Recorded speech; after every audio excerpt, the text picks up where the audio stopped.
بسم اللہ الرحمن الرحیم۔ ایک دولت مند سوداگر کی بیوی مر گئی۔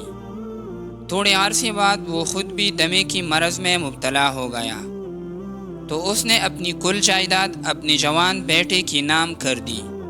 ہزاروں کی جائیداد پا کر پہلے تو نوجوان لڑکا اور اس کی بیوی سوداگر کی اچھی طرح دیکھ بھال کرتے رہے، مگر 6 مہینے بعد انہیں نظر انداز کرنا شروع کر دیا، جس سے علاج معالجہ بھی چھوٹ گیا اور کھانا بھی وہی ملنے لگا جو معمولی طور پر گھر میں پکتا تھا۔ ایک دن نوجوان بیٹے نے باپ سے صاف کہہ دیا کہ آپ اپنی چارپائی دروازے پر بچھا لیں تو بہتر ہوگا، کیونکہ ہر وقت کانستے رہنے سے بچوں میں بیماری پھیلنے کا اندیشہ ہے۔ بیمار باپ کو صبر و شکر کے سوا چارہ ہی کیا تھا۔ اس نے کہا، مجھے کوئی عذر نہیں، مگر ایک گرم کمبل اوڑھنے کو چاہیے، اس لیے کہ ابھی سردی باقی ہے۔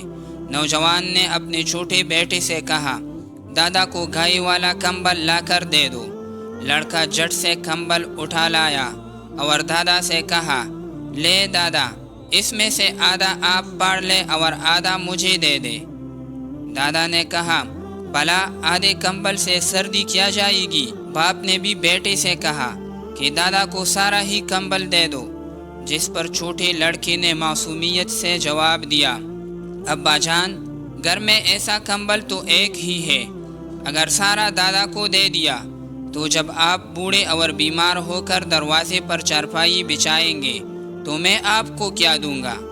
نوجوان باپ اپنے لڑکے کی یہ بھولی سی بات سن کر سہم گیا اور باپ سے معافی مانگ کر اس کی پوری اطاعت اور خدمت کرنے لگا، جس سے باپ بھی خوش ہو گیا اور بیٹی کی عاقبت بھی سنور گئی۔